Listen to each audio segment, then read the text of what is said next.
Tov, Bezrat Hashem, Perek Dalet Mishnah de Pirkei Avot.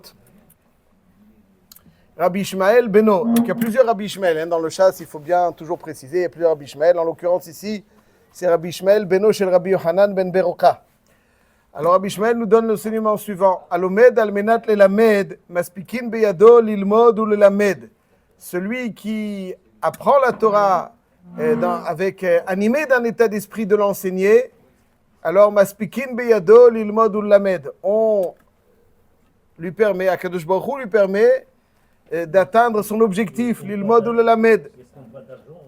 Va'alomed almenat la'asot, mais celui qui étudie la Torah, animé d'un état d'esprit, d'utiliser le sens que la Torah va lui insuffler, de faire gmilut hasadim, almenat la'asot, comme ça il explique le Barthénora, maspikin beyado lilmod ou lelamed, lishmor ve'la'asot.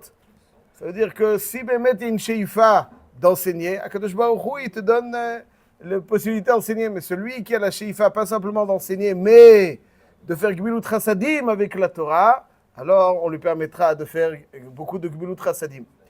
Et cette Mishnah est rapportée par les Rishonim dans le contexte suivant. Un contexte très important qui nous montre à quel point la Torah, elle rajoute de la vie, et à quel point la Torah avec Gmilut Hasadim, alors ça rajoute encore plus de vie. Il y a une Gemara dans Masechet Rosh Hashanah que tout le monde connaît, Daf Yudchet Amud Aleph. La Gemara nous dit comme ça, Akadosh Baruch Hu a prêté serment que la descendance de Eli à Cohen malheureusement ne vivra pas longtemps. Il avait deux enfants, Eli à Cohen, Hofni et Pinhas, qui ont fait certaines erreurs. Et suite à cela, Akadosh Baruch Hu, il dit, comme c'est marqué dans Shmuel, Lachen nishbati levet Eli, im yitkaper avon bet Eli bezevach umincha.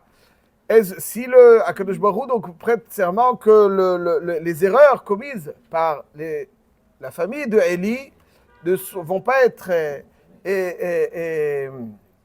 pardonnées avec des korbanot, bezevach umincha.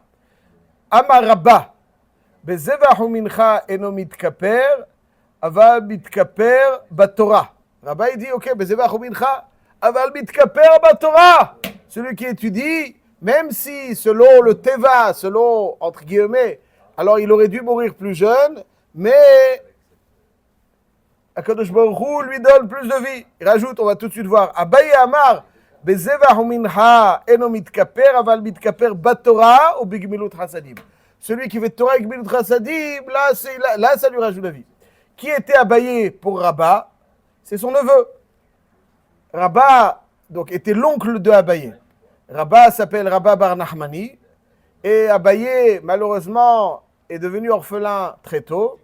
Et qui est-ce qui lui a enseigné la Torah qu'il a élevée? C'est son oncle, Rabba Bar Nachmani. D'ailleurs, il y en a c'est pour ça qu'il l'appelle Abaye, parce que Abaye avait le nom du père de Rabba, Nachmani, et il ne voulait pas nommer Abaye en employant le nom de son père, par respect pour son père, et donc il l'appelait Abaye. Abaye, c'est Lachon Av. Il y en a qui disent aussi que Abaye, c'est Asher Bechai Roham Yatom. C'est en s'inspirant de toi qu'un orphelin pourra trouver un réconfort. Abaye, il devait Abaye. Et donc Abaye Rabba était des Kohanim. Il était des Kohanim descendants de Eli, à Kohen. Abaye Rabba était des descendants de Eli à Kohen. Rabba et Abaye nous dit la Gemara, midebet Eli ka'atu. Rabba de Asak Batora. Haya Arbaïn Shenin. À quel âge? Donc on connaît Rabba. Rabba, c'est Rabba. 40 ans. Mais il a lu la Torah, il a étudié la Torah. Voilà, il a étudié la Torah. Alors regardez. Il n'a pas lu la Torah. Ah, regardez. Abaye de Asak Batora ou Bigmilut Hasadim. Combien de temps il a vécu? 60 ans. Haya Shetin Shenin. Tanou Rabbanan. משפחה אחת הייתה בירושלים שהיו מתי המתים בני י"ח שנה, השם יצילנו. 18 ans, les enfants de 18 ans. באו והודיעו את רבן יוחנן בן זכאי. On est venu informer רבן יוחנן בן זכאי, מה קורה פה? מה קורה פה? אמר להם, שמה משפחת אלי אתם? Peut-être que vous descendez de la famille de Eli. C'était des Kohanim, vraisemblablement. Alors il leur dit, parce qu'il y a marqué, d'Irtibi, v'chol ma'arbit betecha yemutu anashim. Donc ça veut dire 18 ans, c'est l'âge où les descendants de Eli, 18 ans, dès qu'ils avaient 18 ans. Il dit, l'chou ve'esku b'Torah, ve'hayu. הלכו ועסקו בתורה וחיו והיו קוראים אותה משפחת רבן יוחנן על שמו. Donc, c'est-à-dire que la descendance de Eli, normalement, 18 ans. Nora! Rabba d'Asak Batora! 40 ans. Abaye d'Asak Batora ou Big Milut Hasadim, 60 ans. Un tiers en plus. הלומד על מנת ללמד, מספיקים בידו ללמוד וללמד, והלומד על מנת לעשות. Ça veut dire quoi על מנת לעשות? Ça veut dire, parce qu'après tout, que quand on étudie la Torah, on sait mieux faire du chesed. הלומד על מנת לעשות. Quelqu'un qui étudie la Torah, qui dirait il a plus de sensibilité, il sait, Rabba lui qui dirait, c'est la Torah, lui pour lui la Torah, il a marzik imba, c'était là. Il dit Abaye, il dit misé ou misé al talariatra. Abaye c'est Abaye, Abaye c'est aussi Gmilut Chassadim. Torah ou Gmilut Chassadim. Pourquoi Hachem il n'a pas puni Ahab, qui a fait beaucoup des fautes, beaucoup d'abirot, plus que Eli? Ça, M. Cohen, c'est pas notre sujet. Ça, c'est un sujet, un très bon sujet, mais pas celui d'aujourd'hui. C'est une bonne question. En tout cas, ça qu'on voit, qu'ils avaient 18 ans, si ce n'est Torah et Torah ou Gmilut Chassadim. Je ne peux m'empêcher de faire part d'une correspondance. Cette Gemara qu'on vient de lire explique une autre Gemara. Je vais vous la proposer, vous allez me dire ce que vous en pensez. Il y a marqué dans la Gemara, dans Masechet Brachot Daf Samech Dalet. Il y a marqué quelle était la qualité de Rav Yosef. Rabba et Rav Yosef, c'était des amis qui n'étaient pas toujours d'accord. N'est-ce pas? On connaît Abaye et Rava, Rabba et Rav Yosef. Quelle était la qualité de Rav Yosef? La qualité de Rav Yosef? Ok, ben c'est quelle est la qualité de Rav Yosef? Sinaï. Rav Yosef, Sinaï. C'est celui qui connaît énormément de choses. Rabba, c'est quoi sa qualité? Il était donc, il était Rabba et Rav Yosef. Oker Harim. Hazak. Oker Harim, c'est-à-dire qu'il déracinait les montagnes. Il était harif. Il était aiguisé, il était pilpoul. Rav Yosef, Beïka, c'était. Quand il y a une maroquette entre Rabba et Rav Yosef, là, elle est comme qui? Rabba. Et il fallait nommer un Rosh Yeshiva. Alors, à qui on a proposé le poste? À Rabba ou à Rav Yosef? Rav Yosef, Hazak Obaoub Shekohen. De Rav Yosef Sinaï, ve Rabba Oker Harim. C'est le dernier amoud de Masechet Brachot. On avait besoin de nommer un Rosh Yeshiva. Shalchou le'atam, Sinaï ve Oker Harim, meze mehem kodem. On a demandé, on a un peu la question. Donc on a deux géants, un Sinaï et l'autre Oker Harim. Qui on va nommer? Shalchou le'hu Sinaï kodem. Donc Bifrat, il n'y avait pas l'imprimerie, donc il fallait beaucoup savoir connaître beaucoup de choses. Des tout le monde a besoin de Marie Hitaya. A besoin de, si on n'a pas d'enseignement, on n'a pas d'ingrédients. Celui qui est harif, c'est un bon cuisinier. Mais s'il n'a pas d'ingrédients, il n'y a pas la matière. S'il n'y a pas la matière, tu peux être un bon cuisinier. Après, sur quoi tu fais? Donc, et alors, donc ils ont proposé le poste de Rosh Yeshiva à qui? À Rav Yosef. Est-ce que Rav Yosef il a accepté? Il n'a pas accepté. Bechavod, il a dit à Rabba Bechavod. Pourquoi? D'Amre les Kaldae, parce que certaines personnes qui avaient accès à un certain savoir de l'avenir, ils lui ont dit Malach Tartin Shenin. Tu ne pourras régner en tant que Rosh Yeshiva que 2 ans. Donc il est 2 ans? Non, il n'y a pas 2 ans. Alors qu'il a dit Rabba Bechavod. Malach Rabba Esrin Vetartin Shenin. Rabba, il a régné, il était Rosh Yeshiva combien de temps dans sa vie, Rabba? 22 ans. Hazak. Et ensuite, quand Rabba est Niftar, qui lui a succédé? Rav Yosef. Rav Yosef, donc, il a régné, après la Gemara nous dit, 2 ans et demi. Donc on va ajouter quelque chose. Il a gagné 24 ans et demi. Alors on va voir tout de suite. Voilà. Oui. Il a gagné 22 ans, pas 24 ans. 22 ans et demi. Les 2 ans, il les avait. Donc 22 ans et demi, il a gagné. Il dit, donc Tardit Chilou Palga, Kola Narchne de Malach Rabba, Afilu Umna le Betel Okara. Ça veut dire, il voulait tellement ne pas exercer, même quand il s'agissait d'appeler un médecin, c'est lui qui se déplaçait chez lui. Hey, il n'est pas au Shiva, Rabotai. Hey, il n'est pas au Shiva, oui, montrez attention. Il allait, lui, chez le médecin comme n'importe qui. Alors, j'avais toujours un petit peu de questions. Il y a quelque chose qui me dérangeait un petit peu. A priori, dans cette Gemara, bon, Rav Yosef savait qu'il avait 2 ans. Donc, il commence, malheureusement. Et il savait aussi, donc par ailleurs aussi, que Rabba avait un certain délai. Donc, alors, il a donné la priorité à Rabba. Mais si lui, Rav Yosef, avait précédé Rabba, Rabba aussi, a priori, aurait vécu plus de temps. Alors, qu'est-ce qui se passe exactement dans cette Gemara? Aval, j'ai vu dans un sefer qui s'appelle Yeshuat Israël, il dit sur le Chod Kiddush HaChodesh à la Rambam, il dit Nifla, d'après ce qu'on a expliqué. Rabba, il est devenu Rosh Yeshiva à quel âge? 18 ans. Pourquoi? Parce qu'on sait que Rabba, il est Niftar à quel âge? 40 ans. Et il était Rosh Yeshiva à 22 ans, ça veut dire qu'il est devenu Rosh Yeshiva à 18 ans. Or, 18 ans, c'était l'âge où normalement la descendance de Eli est Niftar. Donc quand Rav Yosef, il a dit à Rabba, sois Rosh Yeshiva, Osek Batora, donc c'est ça qui lui a prolongé la vie. 22 ans.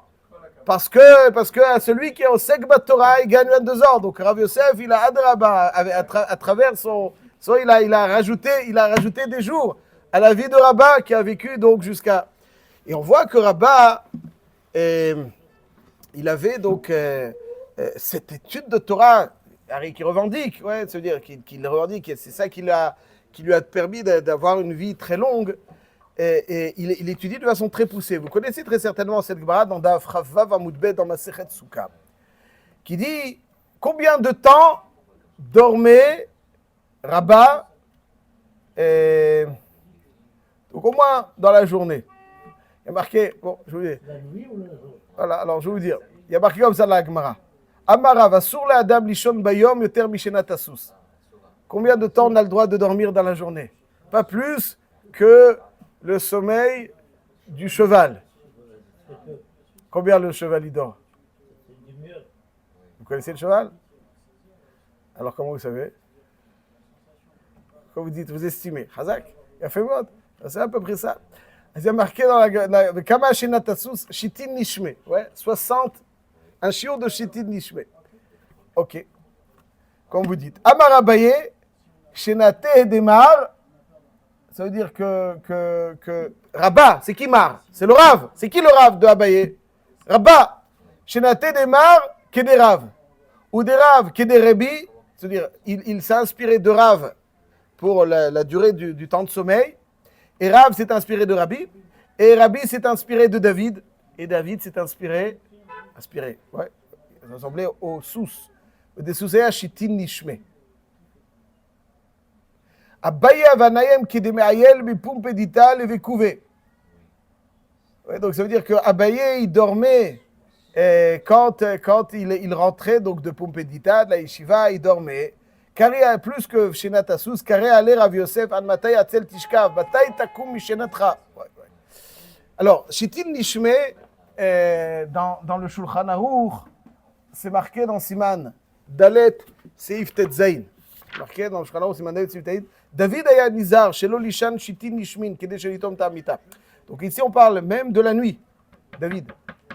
Il faisait attention de ne pas dormir Shitin Nishme. Donc, a priori, même Rabba, Shitin Nishme, Rakassur Lishon Bayom. Bayom, c'est Assur, aval la nuit, Bilta de Hasidouta, même Shitin Nishme. Et le Beiro Alacha, il dit c'est quoi le Shitin Nishme? Il ne dormait pas plus que Shitin Nishme. C'est quoi Shitin Nishme?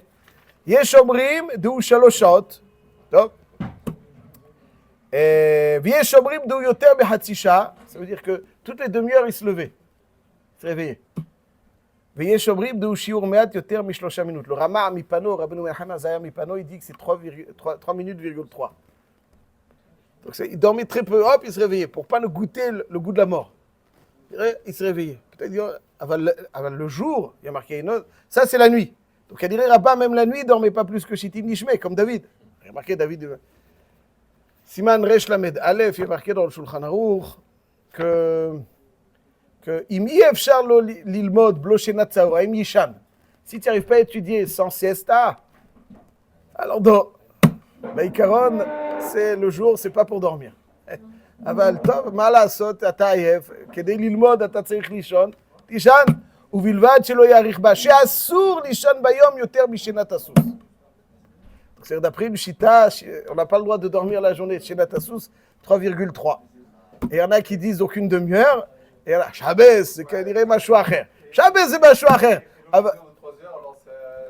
Ok, assourd de dormir plus que 3 heures dans la journée. Ceci étant dit, ok, mais c'est Metsuyan. C'est déjà ça. Alcool panim. Donc Rabat, il dormait comme David. Donc on voit que Rabat, donc juste, avec votre permission, je termine sur un petit passage de la Souga de Baba Metzia. Rabat, donc ça veut dire, on voit que Rabat, il a étudié la Torah. Et ça lui a rejoué. Donc on a vu l'intensité, mais aussi la façon dont il dispensait cette étude. On voit quelque chose de splendide, je trouve. Et Rabat, dans quel contexte il est niftar? C'est une Gemara dans la Sechet Baba Metzia Daf Pevav. La Gemara nous dit là-bas que Rabat, pendant le mois de Nissan et de Tishrei, il avait 12 000 élèves. 12 000 Rabat 12 000 élèves. La moitié de Batéva.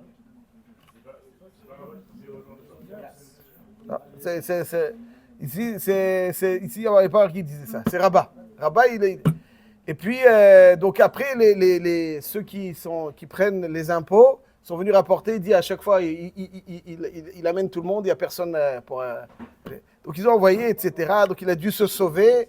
Et il y a tout un contexte. Je ne veux pas rentrer maintenant dans tous les détails. Regardez Pévav. Et finalement, donc il est dans le champ, et parce qu'il doit se sauver. Et le Malach Hamavet ne peut pas l'atteindre parce qu'il est en train d'étudier la Torah. Et nous dit la Gemara qu'il y a eu un bruit qui s'est fait un petit peu à l'image de David Ameller, parce qu'il croyait, non, c'est pas qu'il a arrêté d'étudier, il croyait qu'il y avait le roi qui le poursuivait et qui allait l'attraper. Et il dit, il a été d'accord de rendre son âme. Il a donné son accord pour rendre son âme. Et il y avait comment il a rendu l'âme? En disant le mot tahor, parce qu'il y avait une machloquette concernant ilchot negaim, ilchot sarat, et on a interrogé Rabat, il a dit tahor, et il a rendu son âme sur tahor. Et la Gemara nous dit qu'il était seul dans le champ, il fuyait, il est mort dans le champ tout seul. Mais les chachamim, ils ont été inspirés, il y a une lettre, pitka, qui leur a dit voilà, Rabat n'est plus, et ils sont partis le chercher, ils ont vu des oiseaux couvrir, protéger Rabat. Et ils ont compris qu'il était là-bas.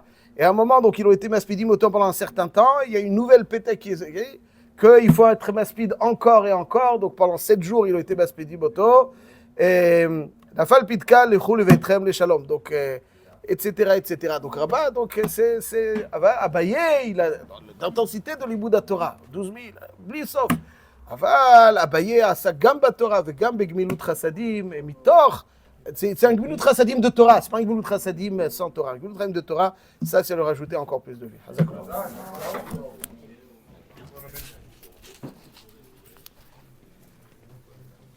Boker Tov.